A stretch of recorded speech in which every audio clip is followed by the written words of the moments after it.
you got into real estate, which was 2010 full time. Is that right? That's about right. Okay, so you've been doing it 12 years, which is not a long runway for someone that's closing the type of volume that you are. And you've really, you don't have a ton of units. Like if you have realtors out there that are closing between 50 and 80 million, and their average sales price is, let's just say, $500,000. I mean, they're closing 100 plus units in a year. But for you, that 70 something million that you closed last year, how many homes was it? How many families did you serve? That was on only 19 sales. 19 sales. Yeah. Okay, so we could do the quick math on that. It's about $4 million. About $4 million. Okay. Price. So when you take a listing and they're under $4 million, do you make them feel awkward? I try not to. do you go, hey, you know what? I would list this house at 3.87 because that's market, but you would skew my average. So we're going to list at 4.1, knowing that we're going to, probably have to drop it here in a couple weeks now. But that, and you are known, at least in my circle, as the Westlake king of real estate. Okay. Yeah. Born and raised. I do have that nomenclature. A lot of people will call me Mr. Westlake for my background, my history, and do you tell your wife that? Does she call you Mr. Westlake, or does she call you something else? No, she just calls me Big D. Big D?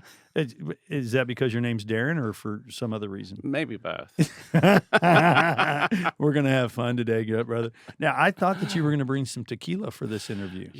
I've got a lot on my plate today. It's not a tequila day, but there's a time and a place for that. There is a time and place. And I know, and don't let me forget, because I know one of those time and places is the PCL, which for our audience stands for the Pussycat Lounge. Is that right? The Psychedelic Pussycat Lounge. Oh we just go with PCL. You go with Pussycat Lounge. And a lot of people love to come and enjoy themselves. And that's where a lot of deals are put together. Is that right? Well, we don't really work, but we'll certainly entertain, and we network, and mainly just have a really great time. Well, and that's what you do, Darin. And that's one of the things that that I really admire about you. Is that to me, you are a good time.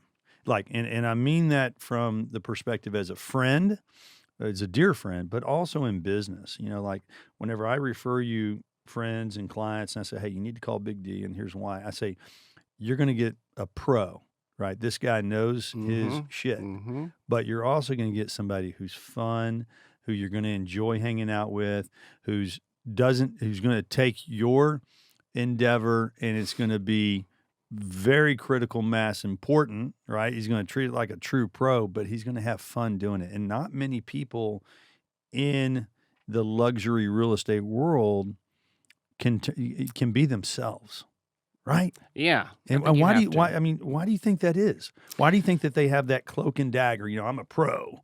I am a real estate professional. And then you see them out downtown and they're acting like they're acting like somebody totally different. Well, I think there's an art to working with people, and my personality is very extrovert, but also I have a very professional side where I want to take care of business and handle things in a strategic way and think through how to best help a client through a transaction. Everything's custom tailored to what their needs are.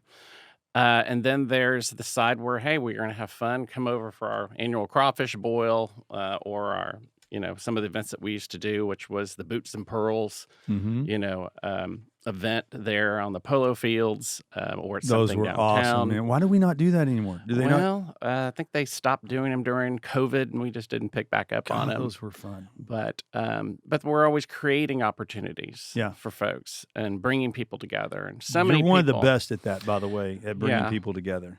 Well, there's been so many people that have moved to Austin. Austin's been just infused into this melting pot of people from California, New York, and Chicago, and met so many great families, and they all want to be part of the Austin scene. They all have families. A lot of them are very professional, at least those that are a lot of people that are moving here, and they want to meet other people. And so connecting people in that environment is very valuable for them.